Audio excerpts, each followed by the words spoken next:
What's up mga ka-recap? Kung gusto nyo ang mga ganitong content about time travel and sci-fi, huwag kalimutang mag-subscribe at i-like ang video na ito upang magganahan ako sa pag-upload ng mga bagong videos at sabay-sabay tayo mag-enjoy. Halika, simulan na natin! Nagsisimula ang pelikula sa isang eksenang nagpapakita ng liblib na bahagi ng bayan ng Gainesville, Georgia noong 1863. Malakas ang ulan. Umaandar ang isang karaban ng hukbo sa kalsada. Isang lalaking may suot na itim na sombrero at balabal ang humarang sa kanilang daan. May niting may pagitan ng nitin. Ipinakilala niya ang sarili bilang kaibigan ng Confederacy. Magiliw silang nagbatian at hiniling ng mga sundalo na tumabi siya at bigyang daan sila. Ngunit alam ng lalaking may sombrero na dala nila ang kargamentong ginto para kay General Lee at hindi siya gagalaw hanggat hindi ibinibigay sa kanya ang ginto. Nang tumanggi ang mga sundalo, naglabas ang lalaki ng 2 Uzi submachine gun na may laser sight at pinaputukan sila. Sa loob ng ilang segundo, napatay ang lahat ng gwardya at nagsitakbuhan ang kanilang mga kabayo sa takot. Sumunod, lumipat ang eksena sa Washington noong October 10, 1994. Nagsisimula ang pagpupulong ng Senate's Covert Operations Oversight Committee. Pumasok sa silid ang batang politikong si George Spada at sinalubong ng mga senador na naghihintay sa kanya.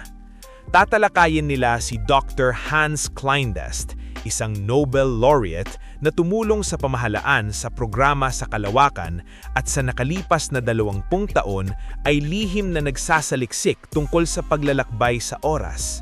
Nag-aalinlangan sa una ang mga senador, ngunit sinabi ni George na lubos na naging matagumpay ang gawain ni Kleindest. Pagkatapos nito, mas naging maingat ang pakikinig ng mga senador. Ipinaliwanag ni Spada ang mga detalye at sinabing hindi maaaring maglakbay patungo sa hinaharap dahil hindi pa ito nalilikha, ngunit posible ang bumalik sa nakaraan. May isang problema nga lamang, ang mga pagbabagong gagawin sa nakaraan ay maaaring magdulot ng malubhang epekto sa kasalukuyan.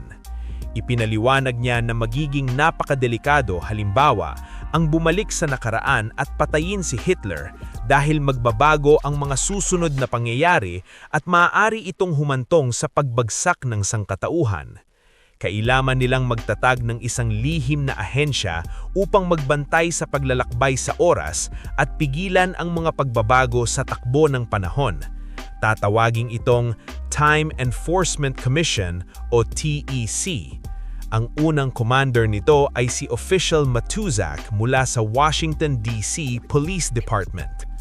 Nag-aalala ang mga senador tungkol sa aspektong pinansyal at kung paano ito makakaapekto sa kasalukuyang estado ng ekonomiya, ngunit iginiit ni George na hindi yon ang pangunahing prioridad ngayon dahil may naganap na ngang mga interbensyon sa oras. 10 araw na ang nakalipas, pinigilan ng CIA ang bentahan ng armas sa mga terorista sa Hamburg. Ang kaibahan nito ay ang ginamit na bayad ay mga gintong bulyon na may petsang 1863 at may tatak bilang pag-aari ng Confederate States of America. Sinuri at pinatunayan ang mga ito. Ang paglalakbay sa oras ay maaaring magbunga ng bagong uri ng krimen, kaya't hindi sila maaaring magbagal. Sinabi ng isa sa mga senador na para sa kanya ay parang kalokohang Star Wars program lamang ito, ngunit hindi ganon ang tingin ng batang senador na si Aaron McComb at pumayag siyang pamunuan ang Oversight Committee. Isang magandang dalagang nagngangalang Melissa Walker ang nakatayo malapit sa isang tindahan ng relo sa isang mall nang lapitan siya ng isang binata at sabihing hindi kailanman sapat ang oras para pasayahin ang isang babae. Sumagot si Melissa na hindi dapat palampasin ang isang pagkakataon, humarap at hinalikan ang kanyang asawa. Siya pala ang kanyang asawa, si Max Walker, isang pulis ng DC Metro. Naglalakad sila sa mall nang napansin ni Max ang isang magnanakaw na naka-roller skates na hinablot ang bag ng isang matandang babae. Hinarangan ni Max ang daan nito. itinaas ang kanyang paa sa harap ng magnanakaw at sinabing, "Basahin mo, Wolverine. Sa pagitan ng mga linya, dapat na akong umalis dito." Wala nang magawa ang lalaki kundi ibalik ang bag sa matanda. Ngumiti ito at nagpasalamat kay Max. Tumingin si Max sa taas at nakitang dalawang kahinahinalang lalaki ang nakatitig sa kanya. Ngulit nang muli siyang lumingon, wala na ang ito. Sumama muli si Max sa kanyang asawa at nagpatuloy sila sa paglibot sa shopping center. Tinanong ni Melissa kung nakapagpadesisyon niya ba tungkol sa bagong trabaho sa TEC, kung may mga duty trips ba at kung mapanganib ito. Pabirong sinabi ni Max na hindi naman daw siya nabubuhay sa pagbebenta ng cookies. Isang lalaking may parrot sa balikat ang lumapit at nag-alok na kunan sila ng litrato. Nahikayat ni Melissa na magpalitrato at sinabing madalas niya itong titingnan. Sa bandang huli, napatunayang tama nga ang sinabi niya. Umuulan sa labas. Naghaharutan sina Melissa at Max sa kanilang komportabling bahay na may sindi ng kandila. Pagsapit ng gabi, lumakas ang kulog at kidlat. Nakahiga sila sa kama at may gustong sabihin si Max kay Melissa, ngunit naputol ito ng tawag sa telepono na kailangang sagutin ni Max. May sakit ang kanyang kasama sa trabaho at kailangan niyang palitan. Isinuot niya ang uniforme ng pulis at hindi natuwa si Melissa. May mahalaga siyang sanang sasabihin. Pinayuhan niya na magpahinga lang at maghintay at nangakong mag-uusap sila pagbalik niya. Paglabas ni Max sa bahay, bigla siyang hinampas sa mukha ng puwet ng baril ng isang salarin. Nakita ito ni Melissa at napasigaw, ngulit hinila siya ng isa pang salarin sa buhok pabalik sa loob ng bahay at isinara ang pinto. Lumapit kay Max ang dalawang salarin. Sila ang mga nakita niya sa mall. Pinagtataga nila Max at binaril. Makakabawi si Max at binuksan ang kanyang damit. May suot siya palang bulletproof vest sa ilalim. Tumakbo siya patungo sa sigaw ng kanyang asawa, ngunit sa sandaling iyon ay sumabog ang bahay nila. Tinitigan ni Max ang nasusunog na niyang humanay at napagtantong namatay ang minamahal niyang asawa sa apoy. Wall Street, 1929. Panahon ng pagbagsak ng stock market at malapit sa isang matayog na bundok ay nakahandusay ang bangkay ng lalaking tumalon mula sa bintana. Pumasok sa gusaling ang isang lalaking nagngangalang Lyle Atwood. Sa opisina, naglabas siya ng pahayagan na may petsang 2004 na may buod ng stock market. Tinawagan niya ang isang lalaking nagngangalang Ross at hiniling na bumili ng 100,000 shares ng isang lumaging kumpanyang tinawag na Middle States Oil. Tiniyak niya na babawi rin ang kumpanya. Sa sandaling iyon, may lumitaw na portal sa silid at lumabas mula rito si Max Walker. Dati silang magkapartner ni Lyle Atwood bago naligaw ang landas ni Lyle at ginamit ang kanyang posisyon para sa pansariling pakinabang. Habang nag-uusap sila, lihim na napindot ni Lyle ang alarm button sa ilalim ng mesa. Pumasok ang dalawang gwardya at isa sa kanila ang tumangkang suntukin si Max sa stilong lumang English boxing. Mabilis itong pinatumba ni Max. Pagkatapos, makalakad ng ilang matataas na sipa, hinablot ng isa pang gwardya ang lampara sa sahig para ipangtapat sa perpektong split ni Van Damme.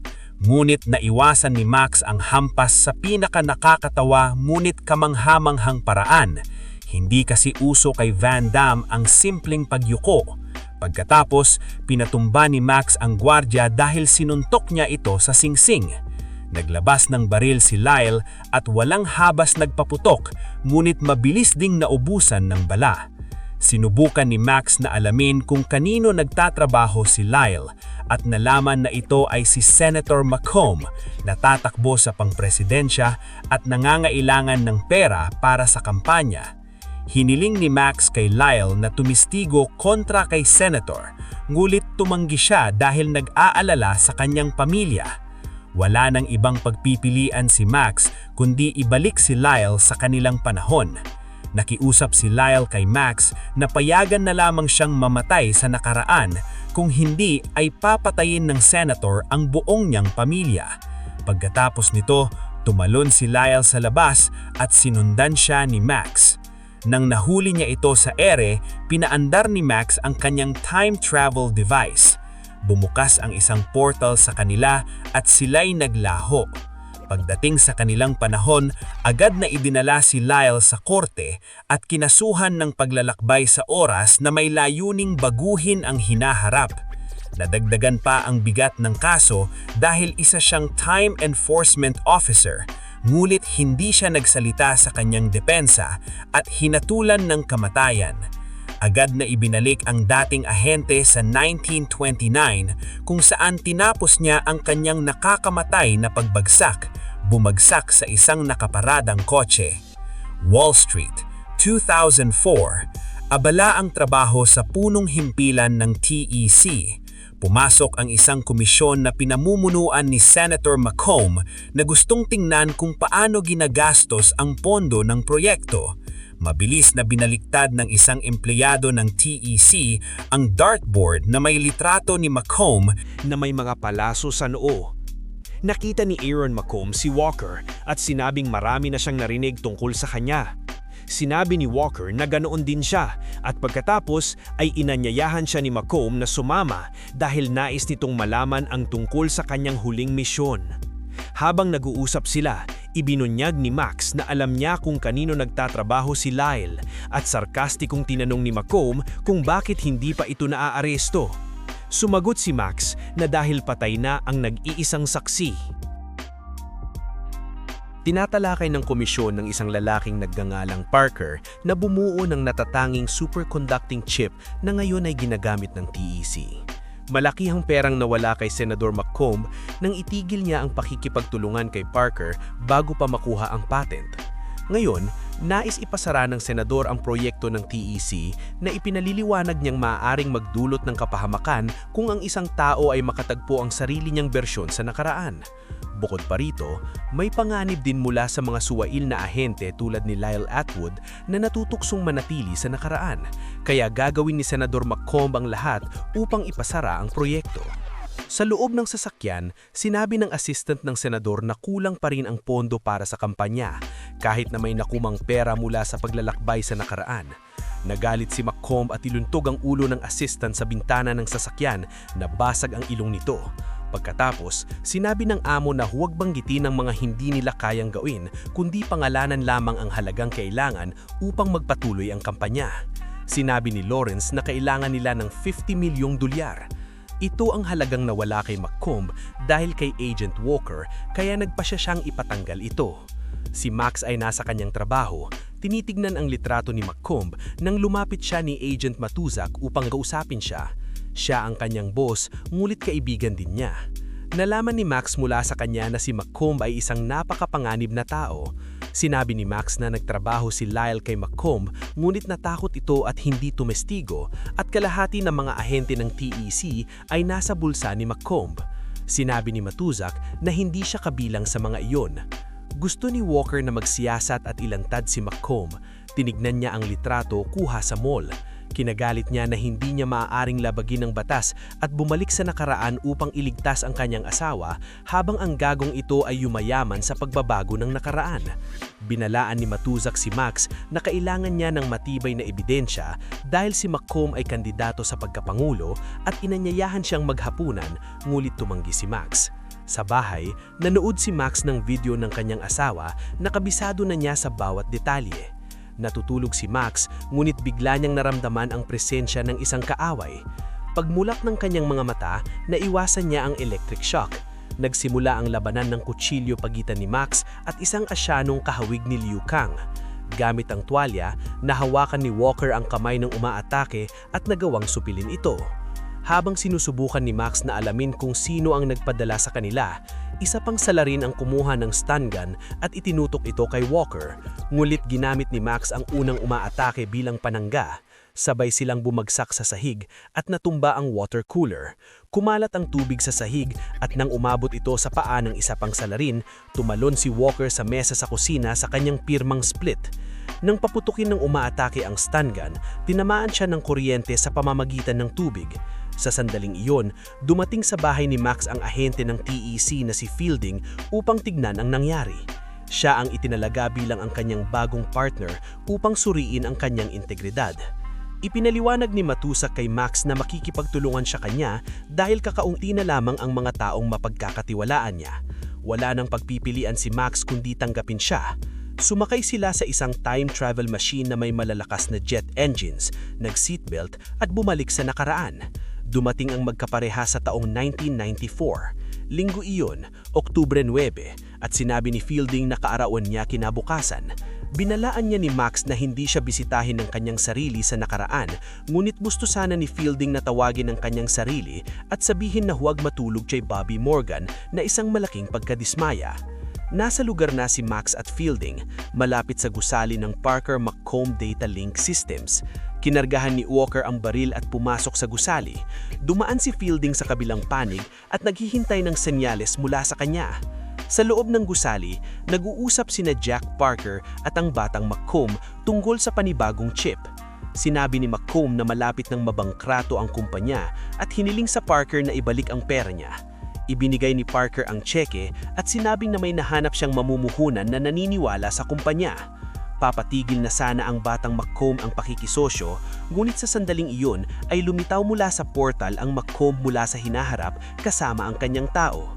Binalaan ni McComb ang kanyang mas mababang sarili na huwag tanggapin ang tseke at huwag isuko ang chip na magdadala ng bilyong-bilyong dolyar sa hinaharap. Sinuntok ni matandang McComb si Parker at muntik na siyang barilin sa ulo. Ngulit dumating si Walker at inutusang ibaba ang baril at ang return module. Ngulit itinutok ni Fielding ang baril sa ulo ni Walker dahil isa pala siyang suwail na ahente nagtatrabaho kay McComb. Dinakko ni McComb ang Max at binaril at napatay ni Senador si Parker. Gagawin din niya ito kay Walker, ngunit nakawala si Max at nagsimula ang putukan. Sinabi ng matandang McComb sa kanyang mas mababang sarili na sa kanya na ang kumpanyang ito at ibinigay ang isang sombrero na may karagdagang gabay kung paano patatakbuhin ang negosyo. Matapos harapin ng mga tao, haharap na sana si Max kay McComb, ngunit hinarangan siya ni Fielding. Gusto ni McComb na paandarin ang return module, ngunit nakiusap si Fielding na huwag siyang iwan. Ayaw niyang kasama ng makitid ang ulong McComb, kaya binaril niya muna si Fielding na nagbigay kay Walker ng oras upang makatakas. Pagkatapos ay bumalik siya sa hinaharap. Bumalik din si Walker sa kanyang panahon at nagulat siya sa nakita niya. Sinabi ni Matusak na maswerte siyang nakabalik dahil sisirain na ng mga otoridad ang lahat ng makina. Ang kumpanyang gumagawa ng chips ay pag-aari na ni McComb. Nangunguna si McComb sa mga surveys at halos lahat ay lumipat na sa kanyang panig. Sinabi ni Walker na pinatay ni McComb si Fielding, ngunit hindi ni Matusak alam kung sino siya at wala ring anumang tala tungkol sa kanya sa database ng TEC. Sa paanong maraan, napaniwala ni Max si Matusak na magkaibigan sila noon bago makialam si McComb sa nakaraan. Pinaniwalaan siya ni Matusak, ngunit hindi niya maintindihan kung paano nag-travel si McComb sa nakaraan nang hindi nila nalalaman. Natuklasan nila na ang unang prototype ng time machine ay hindi pala nasira at dahil dito ay si McComb lamang ang magiging isang time traveler. Nilusot nila ang seguridad at itinulog nilang ibalik si Walker sa nakaraan. Pinaputukan ng mga gwardya si Matusak, sinusubukan niyang paandarin ang makina. Dalawang gwardya na walang pakialam sa sarili ay tumayo mismo sa ilalim ng nozzle ng jet engine. Binaril sila ni Matusak, ngulit nagawa pa rin niyang abutin at i-activate ang switch. Umandar ang makina at umalis si Walker papuntang 1994. Binasa ni Walker ang report ng pulis upang malaman saang hospital si Fielding. Nakita siya ni Fielding at humiling na tumestigo kay McComb. Pumayag siya, ngunit sinabi ni Walker na walang anumang datos tungkol sa kanya sa database ng TEC at hindi kailanman nagkakaroon. Naguluhan si Fielding dahil 6 na taon siyang nagsanay sa TEC. Kailangan nilang ng patunay ng kanyang eksistensya, kaya pumunta si Walker sa laboratorio upang kunin ang kanyang dugo. Sa lab, natagpuan niya ang blood test ng kanyang asawa na nagsasabing buntis siya. Kinuha niya ang dugo ni Fielding at bumalik sa ward, ngunit patay na rin dahil may injeksyon ang mga tao ni McComb sa IV line niya. Dali-dali niyang tumakbo sa mall upang balaan ang kanyang asawa. Doon niya nakita ang batang Melissa, ngunit nakita sila ng mga tao ni McComb. Nakatakas si Max mula 2004 at ang kanyang asawa at ipinaliwanag niya ang paglalakbay sa nakaraan. Sinabi niyang nais niyang tulungan siya, ngunit hindi niya sinabi na ngayong araw siya papatayin.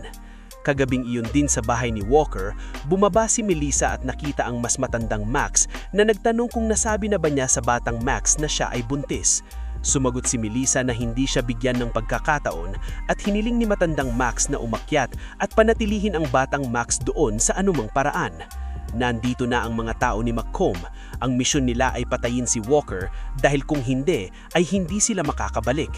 Gaya ng lagi, inatake ng mga salarin si Walker paglabas ng pinto, ngulit na yun ay ang mas matandang Walker iyon at madali niyang harapin ng mga bandido. Tinulungan siya ng kanyang mas mababang sarili at pinabagsak ang natitirang mga salarin. Natalo ni dalawang Walker ang lahat ng tao ni McComb, gamat ang huli, ang malaking tao, ay nagawang patumbahin ang batang Max bago pulunyang patayin ni matandang Walker. Pumunta si matandang Walker sa silid kung saan bihag ni McComb mula 2004 si Melissa. May bomba sa bahay at handa si McComb na pasabugin ng sarili kasama si Walker dahil alam niyang mabubuhay ang kanyang mas mababang sarili at magiging pangulo gamit ang kanyang mga tagubilin. Ngulit na unahan ito ng mas matandang Max at naakit si McComb ng 1994 papunta sa bahay kaya bigla itong lumitaw sa likod ni Walker. Sinuntok ni Melissa ang singat ni McComb at nakalubas, ngunit binaril siya ni McComb sa balikat. Pagkatapos, itinulak ni Max ang dalawang McComb sa isa't isa at dahil sa paradox ay nagsanib sila sa isang gumagapang at madugong anyo bago puluyang maglaho ng eksistensya. Kailangan nilang lumabas dahil malapit nang sumabog ang bahay.